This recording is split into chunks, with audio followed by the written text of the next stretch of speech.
الحمد لله وكفى وسلام على عباده الذين اصطفى خصوصا على أفضلهم وخاتم النبيين محمد الأمين وعلى آله وصحبه أجمعين. أما بعد فأعوذ بالله من الشيطان الرجيم. بسم الله الرحمن الرحيم.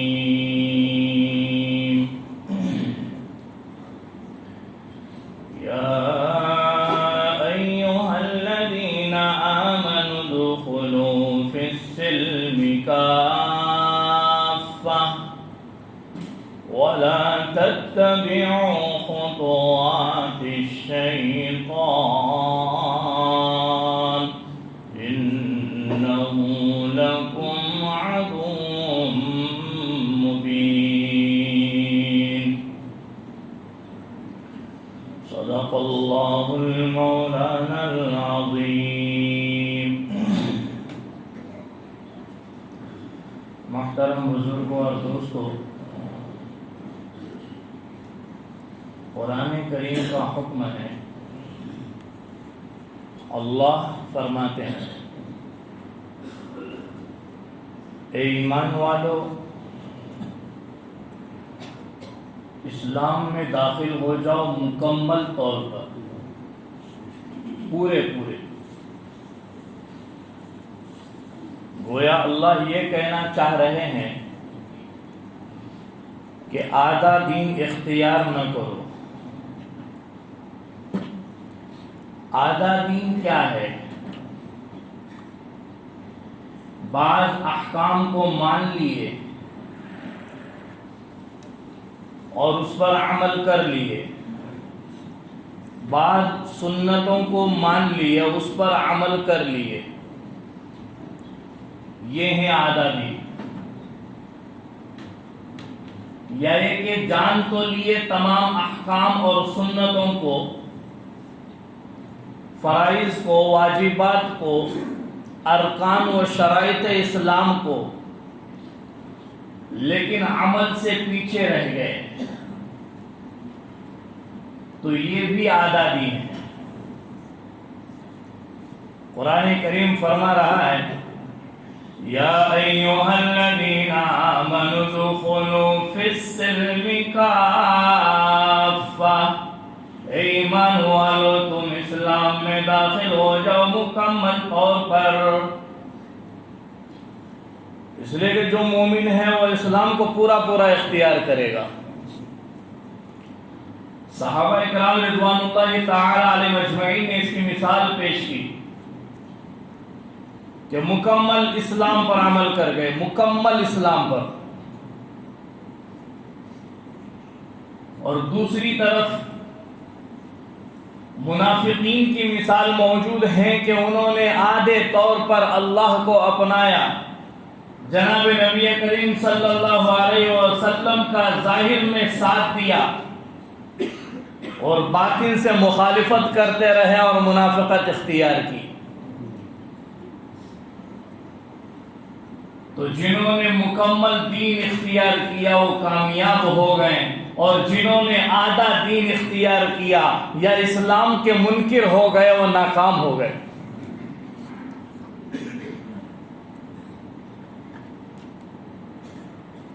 اور جنہوں نے اسلام کو اختیار کیا انہوں نے اللہ سے، اللہ کے تمام احکام سے، نبی علیہ السلام سے اور نبی کریم صلی اللہ علیہ وسلم کی سنتوں سے محبت کی، اس پر اپنے آپ کو اتارا، مکمل عمل کیا.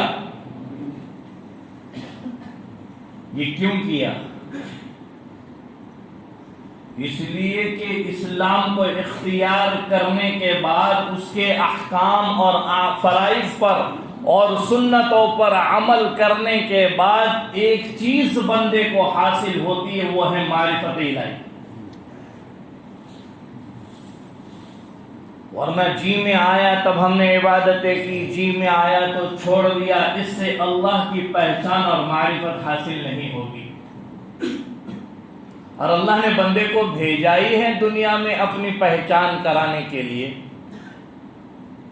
معرفت حاصل کرنے کے لیے۔ اللہ فرماتے ہیں وَمَا خَلَقْتُ الْجِنَّ وَالْإِنسَ إِلَّا لِيَعْبُدُونَ۔ یہاں مفسرین لیعبدون کو لیعرفون سے تعبیر کرتے ہیں کہ اللہ فرماتے ہیں میں نے انسانوں کو اور جناتوں کو محض اپنی پہچان کے لیے اور عبادت کے لیے پیدا کیا ہے، کوئی اور مقصد نہیں ہے۔ پہلی بات یہ ہے کہ اللہ کو اپنی پہچان بتانے کی ضرورت نہیں ہے۔ دنیا کے اندر جتنی چیزیں ہم دیکھ رہے ہیں، روزانہ آنکھ کھلنے کے بعد سورج کا طلوع ہونا، شام کے وقت سورج کا ڈھلنا، یہ اللہ کی پہچان۔ مہینے کے ختم پر بر وقت جو ہے نئے چاند کا ابھر آنا، نکل آنا، یہ اللہ کی پہچان۔ ایک بیج بو دیتے ہیں جس سے اللہ درخت کو اگا لیتے ہیں، اناج پیدا کر لیتے ہیں، یہ اللہ کی پہچان۔ بندہ خود معرفت حاصل کرے، پہچان حاصل کرے کہ میرا رب کہاں ہے، میرا رب کون ہے، وہ کیسا ہے۔ تدبر، غور و خوض، فکر سے معرفت الہی حاصل ہوتی ہے، غفلت سے اللہ کی معرفت حاصل ہوگی نہیں۔ اللہ نے خود اپنی پہچان کرائی ہے، اللہ جانتے ہیں بندے ہیں، گناہوں کے پتلے ہیں، آج مانگیں گے کل دوں گا تو پھر بھول جائیں گے۔ بندوں کے اندر احسان فراموشی ہے، اس لیے اللہ تعالیٰ اپنی تعریف، اپنی پہچان خود کرا رہے، اپنا تعارف کرا رہے قرآن کریم میں۔ اللہ کیا ہے؟ کفار مکہ نے آ کے اعتراض کیا کہ اللہ کے نبی صلی اللہ علیہ وسلم، اے محمد عربی صلی اللہ علیہ وسلم، آپ جو ہیں اللہ اللہ کہتے ہیں،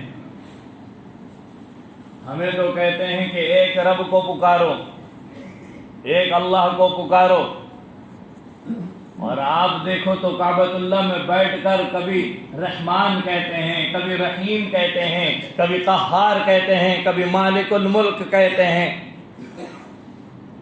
تم تو ہزاروں نام پکار رہے ہو، ہمیں 360 سے منع کر رہے ہو۔ اللہ تبارک و تعالی نے فوراً سورہ اخلاص نازل فرمائی۔ سورہ اخلاص، کفار آگے پوچھا کرتے کہ کیا ہے اللہ، کون ہے اللہ؟ اللہ نے سورہ اخلاص نازل فرمائی، قل هو اللہ احد، اے پیغمبر صلی اللہ علیہ وسلم آپ کہہ دیجئے اللہ واحد ہے، ایک ہے، اس کا کوئی شریک نہیں ہے۔ اللہ الصمد، وہ بے نیاز ہیں، کسی کا محتاج نہیں ہے، بندے خود اس کے محتاج ہیں، پوری دنیا اس کے محتاج ہے، دنیا کی ہر شے اس کے محتاج ہے، آسمان اور زمین کے بیچ کی ہر چیز اللہ کی محتاج ہے، اللہ کسی کا محتاج نہیں ہے۔ اور آگے پھر اللہ کو بنایا کس نے؟ لم یلد ولم یولد ولم یکن له کفوا احد، نہ اللہ کے باپ ہیں، نہ اللہ کسی کی اولاد ہے، وہ تنے تنا ہے، وہ ازل سے ہیں ابد تک ہیں، ہمیشہ سے ہیں ہمیشہ رہیں گے، دنیا فنا ہو جائے گی پھر بھی اللہ ہے، اللہ تھے اللہ رہیں گے۔ اب اس کے برابر کا کوئی وَلَمْ يَكُنْ لَهُ كُفُوًا أَحَدٌ، کوئی مد مقابل نہیں ہے۔ دنیا کی ہر چیز کو دیکھو، اس کے ضد میں کوئی نہ کوئی ہے، لیکن اللہ کی ضد میں، اللہ کے متعارف میں، اللہ کے مد مقابل میں کوئی نہیں ہے۔ اللہ ایک ہے۔ کیسے پہچانے آسمان اور زمین کی نورانیت کو دیکھ کر اللہ کو؟ اللہ خود کہہ رہے ہیں اللہ نور السماوات والارض۔ اللہ کیا ہے؟ اللہ آسمان اور زمین کا نور ہے۔ صبح کا ہونا، شام کا ہونا، دن کا ہونا، رات کا ہونا، اختلاف اللیل والنہار کا آ جانا، یہ سب اللہ کی پہچان کرانے والی چیزیں ہیں۔ خود آدمی کا بیمار ہونا، پھر اسے شفا یابی ہونا، یہ بھی اللہ کی معرفت دلاتا ہے۔ تو اللہ کی پہچان کرانے کی ضرورت ہے، اور موجودہ دور میں خاص طور سے یوں سمجھ لیجیے آج کے حالات میں ابھی ہم مطمئن بیٹھے ہیں کہ ہم اس دور میں گزر رہے ہیں، اس دور میں، اور آنے والی نسل ایسے دور میں گزرے گی جس دور میں صحابہ اکرام نے قربانی دی۔ ابتدائی اسلام میں کیا حالات تھے؟ نمازیں بھی چھپ کر پڑھنا پڑتی، دربار رسالت میں آنا ہوتا تو چھپ چھپ کر آنا پڑتا، خبر مل گئی اور پکڑے گئے تو مارا جاتا، کاٹا جاتا، ایذائیں پہنچائی جاتی۔ آج ہم ان حالات میں مختصر طور پر ہیں، اگلی نسل جو ہے اس سے کئی خطرناک حالات میں آنے والی ہے، اس لیے ہمیں آپ کو اپنے رب کی پہچان بذات خود کرنی ہے، اپنے گھر والوں کو کروانی ہے۔ ہر ایک اس کا ذمہ دار، ہر ایک اس کا ذمہ دار۔ آپ کہیں گے کیا ملے گا معرفت خداوندی پر؟ کیا ملے گا معرفت خداوندی پر؟ کچھ تو ملنا چاہیے، کچھ تو ملنا چاہیے۔ بہت کچھ ملے گا، ابھی یہ نقلی آنکھیں ہیں، ابھی یہ نقلی آنکھیں ہیں، یہ بند ہو جائیں، اس میں سمجھ میں نہیں آتا کیا ملنے والا ہے۔ ملنا تو بہت کچھ ہے اور وعدے الہی بہت ہیں، اللہ اپنے وعدے سے پھرتے نہیں ہیں۔ ان اللہ لا یخلف المیعاد، اللہ اپنے وعدے کے خلاف کرتے ہی نہیں۔ قرآن کریم میں فرمایا ان وعد اللہ حق، اللہ کا وعدہ ہمارا آپ کا کبھی جھوٹا ہو سکتا ہے۔ ہم نے عالم ارواح میں وعدہ کر آئے تھے، بھلا دیا، ہم نے مخالفت کی، لیکن اللہ کا وعدہ بالکل سچا ہے، پکا ہے، اس میں کوئی خلاف ورزی نہیں۔ تو معرفت الہی حاصل کرنے کی ضرورت ہے، اور جب معرفت الہی حاصل ہوتی ہے تو دنیا کی جان اور دنیا کا مال اللہ کے خاطر لٹانا ہمیں آسان ہو جاتا ہے۔ بڑی بڑی قربانی اللہ کی معرفت حاصل کرنے پر دی صحابہ اکرام نے۔ جب معرفت حاصل ہوئی ہے، غزوہ تبوک میں سیدنا ابو بکر صدیق رضی اللہ تعالیٰ عنہ کا اپنا پورا مال لٹانا آسان، کیونکہ اس کے پیچھے کیا ملنے والا ہے ابو بکر جان چکے تھے رضی اللہ عنہ، جان چکے تھے کیا ملنے والا ہے۔ جن صحابہ کرام کے پاس مال و متاع سرمایہ نہیں تھا، ان کو اپنی جان لٹانا آسان۔ خباب بن عرب سولے پہ لٹکائیں گے، بلال حبشی رضی اللہ تعالیٰ عنہ دن رات مارے گئے، کہا بلال ہٹ جا، چھوڑ دے اس خدا کو۔ کہا نہیں، میں نے تو اس کو حقیقت میں پہچانا ہے، جب صحیح طور پر پہچان چکا ہوں تو اب کیسے بدلوں گا۔ یہی حالات دنیا میں چل رہے ہیں، اور معرفت خداوندی حاصل کرنے کی ضرورت ہے۔ اگر ہمارے اندر معرفت خداوندی نہیں ہوگی تو پھر وہ حضور کے قول پر عمل ضرور ہوگا۔ آپ فرما رہے ہیں صبح کو بندہ مومن ہوگا، شام کو کافر ہوگا، شام میں مومن ہوگا، صبح میں کافر ہو جائے گا۔ کفر و ضلالت کے زمانے میں گزر رہے ہیں ہم۔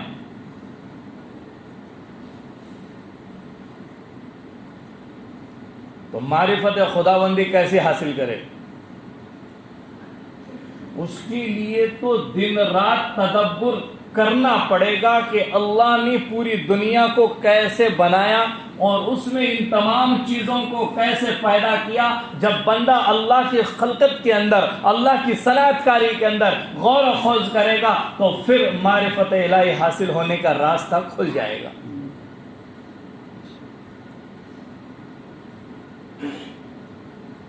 فرعون کے زمانے میں، فرعون کے محل میں فرعون کی بیٹیوں کے لیے کچھ خدامہ رکھے گئے ہیں۔ ان کی خدمت کیا کرتی، اور مختلف خدامہ تھے۔ ان بیٹیوں کو نہلانے والے الگ، کپڑے پہنانے والے الگ، اور اس محل کی صاف صفائی کے لیے رکھے گئے وہ خدامہ الگ۔ لیکن فرعون کی بیٹیوں کے سر میں کنگھی کرنے کے لیے، ان کے بال بنانے کے لیے، ان کو سنوارنے کے لیے بھی کچھ خدامہ رکھے گئے تھے۔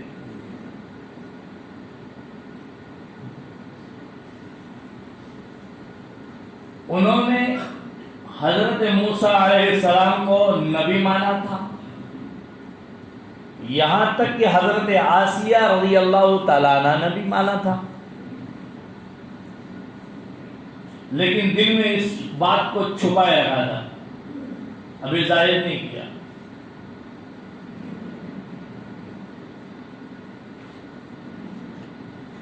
ایک مرتبہ وہ خادمہ کنگھی کر رہی تھی اور اس کے ہاتھ سے کنگھی چھوٹ گئی، نیچے گر گئی۔ فرعون کی بیٹی بیٹی ہوئی،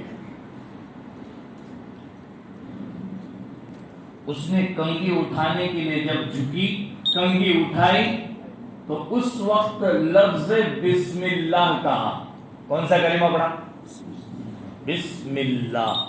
یہ ایسا جملہ ہے، بندہ اگر کھانے پہ نہ بولے تو پیٹ نہیں بھرتا۔ اگر کھانا کھاتے کھاتے درمیان میں یاد آ جائے اور بول دے تو شیطان جو اس کے ساتھ پہلے سے کھا رہا تھا وہ سارا نگلا ہوا الٹی کر دیتا ہے، طے کر دیتا ہے۔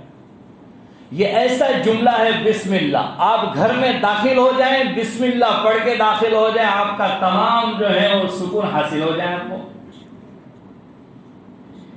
لفظ بسم اللہ ایسا ہے جو کسی کی مغفرت کا بھی ذریعہ بن گیا۔ واقعہ کتابوں میں آپ نے پڑھا،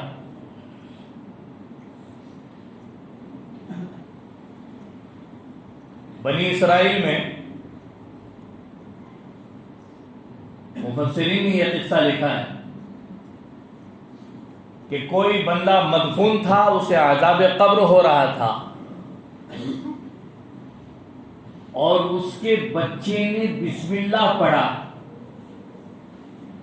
تو اللہ تبارک و تعالی نے فرشتوں کو ہٹا دیا، ہٹ جاؤ، چھوڑ دو اسے، چھوڑ دو۔ باری تعالیٰ تیرے حکم سے ہم اسے عذاب دے رہے تھے، تیرے حکم سے ہم اسے مار رہے تھے، کیا ہوا؟ اچانک کیا معاملہ پیش آیا؟ کہا چھوڑ دو۔ اس کے بچے نے بسم اللہ پڑھی، اس کے بچے نے بسم اللہ پڑھی ہے۔ اس لیے قرآن کریم اپنے گھر میں پڑھا کریں۔ تمام شیطانی اثرات کو ختم کرنے کا اصل واحد ذریعہ ہے قرآن کریم کو اپنے گھر میں پڑھنا۔ برکت کے لیے قرآن کریم اپنے کاروبار میں پڑھ سکتے ہیں، جائز ہے۔ دیگر جو ہیں ضروریات کے درجے میں عند الشافعی یہ مسئلہ اپنی جگہ پر ہے، لیکن بدرجہ ضرورت اگر کوئی قرآن کریم پڑھ لے اور اپنے مرحومین کو اس کی ایصال ثواب کر لے تو متاخرین شعراء نے اس کی اجازت دی ہے۔ تو میں یہ عرض کر رہا تھا کہ اس نے بسم اللہ پڑھی، فرعون کے گھر میں جو خادمہ تھی اس نے بسم اللہ پڑھی۔ وہ لڑکی نے کہا، فرعون کی بیٹی نے کہا، تو نے کیا بسم اللہ؟ اللہ کے میرے باپ کو تو اللہ نہیں مانتی، خدا نہیں مانتی، ایمان پختہ تھا، اللہ کون ہے پہچان چکی تھی۔ تیرا باپ خدا نہیں ہے، فرعون خدا نہیں ہے، کہ میرا رب وہ ہے جو ساری کائنات کا رب ہے، میرا رب وہ ہے جو تیرے باپ کا بھی رب ہے۔ بچی کو آیا بڑا غصہ، اس نے بال بنوانے چھوڑ دیے اور پھر فرعون کے خدمت میں حاضر ہوئے، کہنے لگے ابو جان ایسے لوگ ہیں ہمارے محل میں جو آپ کے خادمہ بنے پھرتے ہیں، ہمارا کھاتے ہیں اور ہم سے ہمارے جائیداد کو لوٹ لیتے ہیں، لیکن تمہارے نافرمان ہیں۔ کیا ہوا؟ یوں واقعہ پیش آیا، میری کنگھی کر رہی تھی اور اس نے بسم اللہ پڑھی، دربار سجایا، اپنا تاج اپنے سر رکھا، فرعون نے تمام درباریوں کو بلایا، اس عورت کو بلایا، اس خادمہ کو بلایا، سب کے سامنے کہا بول مجھے رب مانتی ہے کہ نہیں؟ یہ کب ہوگا؟ میں اس لیے ان واقعات کو بتلانا چاہ رہا ہوں، آئندہ چل کے وہ حالات دوبارہ لوٹنے والے ہیں۔ یہ ابتدائی دجالی فتنے ہیں اور آخری دجال جو آنے والا ہے وہ بھی یہی کرے گا، مجھے رب مانتا کہ نہیں؟ مانتا ہے تو چھوڑ دوں گا، نہیں تو پھر قتل کر دوں گا، ختم کر دوں گا، اور پھر ہمیں اور ہماری نسلوں کو ڈٹنا پڑے گا اس وقت جب ہم اپنے رب کو صحیح معنی میں پہچان چکے ہوں گے۔ کہا نہیں میں تجھے رب نہیں مانتی۔ پورے جسم کو اس نے ننگا کر دیا اور اس کو لٹا دیا، اس کے دونوں پاؤں میں کیل ٹھوک دیے۔ ہائے کانٹا چبھے تو تکلیف ہوتی ہے، کانٹا چبھے تو یہاں کیل ٹھوک دیے، دونوں ہتھیلیوں میں کیل ٹھوک دیے، اور پھر کہا بول اب مجھے رب مانتی کہ نہیں؟ اب بھی بخشوں گا۔ کہا نہیں مانوں گی۔ تو ایسے نہیں مانے گی۔ فرعون نے کہا تو ایسی نہیں مانے گی۔ ننھی سی بچی تھی اس خادمہ کی، چھوٹی سی بچی تھی، دودھ پیتی بچی تھی، اس کو فرعون نے لایا اور اس کے بدن پر لٹا دیا، وہ بچی اس کے جسم پر کھیلنے لگی، بدن چوسنے لگی، اور پھر فرعون نے کہا دیکھ اگر تو مجھے رب نہ مانے تو میں اسے قتل کر دوں، تیرے سینے پہ اس کو ذبح کر دوں۔ کہا تجھے جو چاہے کر لے، میں نے ساری قربانی دے دی ہے، میں نے اپنے رب کو پہچان لیا ہے، اب مجھے میری معرفت الہی سے کوئی نہیں ہٹا سکتا، اور میرے رب سے کوئی مجھے دور نہیں کر سکتا۔ فرعون نے اس بچی کو ذبح کر دیا۔ اللہ اکبر! وہ بچی مچھلی کی طرح تڑپنے لگی، بلبلانے لگی، کانپنے لگی، تھر تھرانے لگی۔ جب وہ ٹھنڈی ہو گئی، فرعون نے کہا اب تیرا یہ حشر کروں گا، آخر اسے بھی مار دیا۔ پھر بڑا خوش ہو کر خدائی کا دعویٰ کیا تھا نا، انا ربکم الاعلی، یہ تو بنی اسرائیل کی نسلوں میں ہوا ہے۔ بنی اسرائیل کو بھی کوئی کم جو ہے محنت کرنی نہیں پڑی دین کو بچانے کے لیے۔ اس سے پہلے وہ ایک واقعہ ذکر کر چکا ہوں میں آپ لوگوں کے سامنے، بچے نے جو ہے اپنی جان درخت پہ دے دی ہیں۔ مختصر جو ہے ہم ان قصوں کو ذکر کر رہے ہیں، سننے میں ہمیں اچھا لگے، لیکن دردناک واقعات ہیں، جنہوں نے قربانی دی وہ جانتے ہیں۔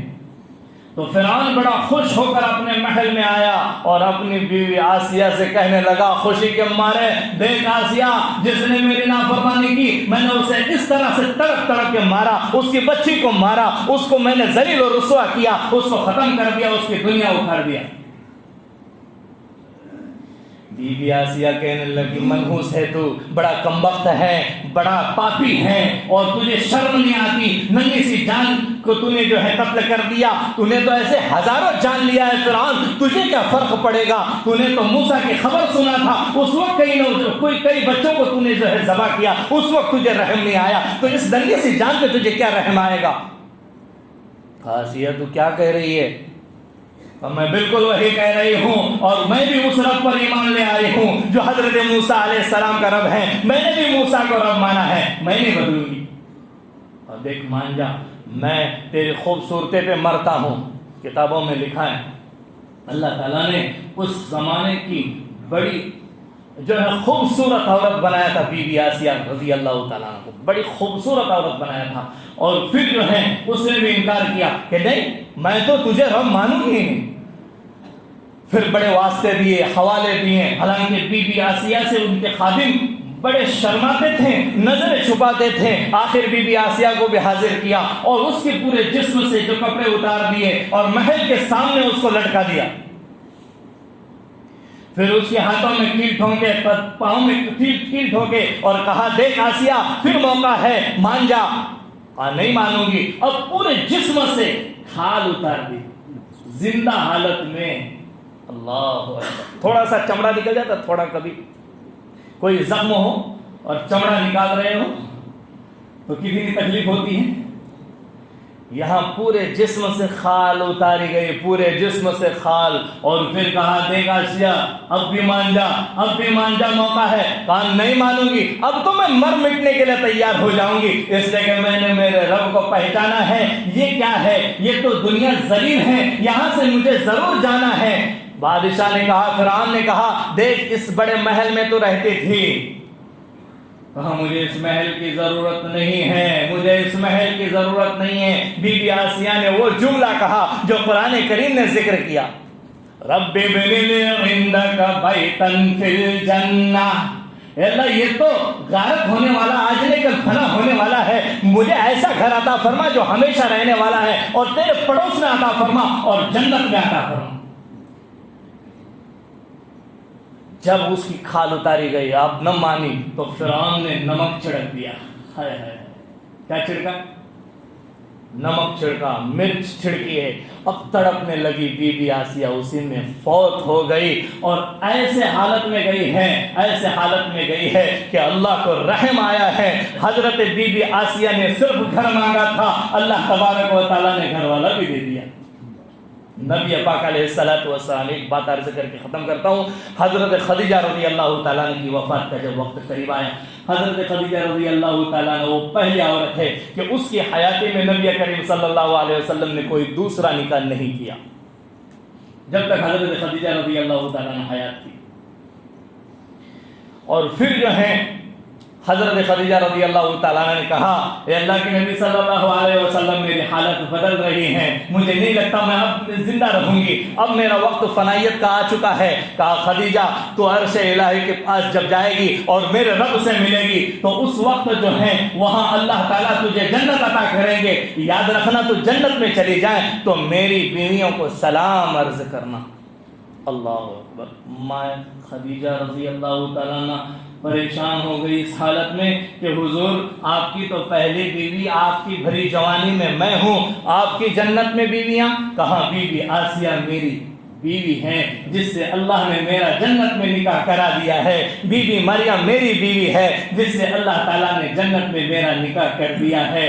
یاد رکھیے ایک بات جو ہے اول فول چلتے رہتی ہے عوام کے اندر کہ حضرت آسیہ کا نکاح حضرت موسیٰ علیہ السلام سے ہوگا، نہیں، یہاں تو نبی کریم صلی اللہ علیہ وسلم سے لکھا ہوا ہے اور حضور سے کر دیا گیا ہے۔ تو ایسی جو ہے بہت سارے افواہوں سے ہم بچیں۔ کئی باتیں ہیں جو ہم دین کے خاطر بول جاتے ہیں لیکن شریعت میں اس کا کوئی مدار نہیں ہوتا، کسی چیز کو ہم حدیث کہہ جاتے ہیں۔ نبی کریم صلی اللہ علیہ وسلم فرما رہے ہیں من کذب علی متعمدا فلیتبوأ مقعدہ من النار، جو کسی حدیث کی طرف غلط اشارہ کر دے اور اس کو وہ حدیث غلط ہو جس کی میری طرف نسبت کرے تو اس کو چاہے اپنا ٹھکانہ جنت میں بنائے۔ عزیزو بات لمبی ہو رہی ہے، مختصر یہ کہ ہمیں اللہ کی پہچان کرانے کی ضرورت ہے اور ہمیں پہچان ملے گی اصل تہجد کے وقت میں، ہم تہجد کے پابند بن جائیں۔ اللہ ہمیں عمل کی توفیق عطا فرمائے۔ وآخر دعوانا الحمدللہ رب العالمین۔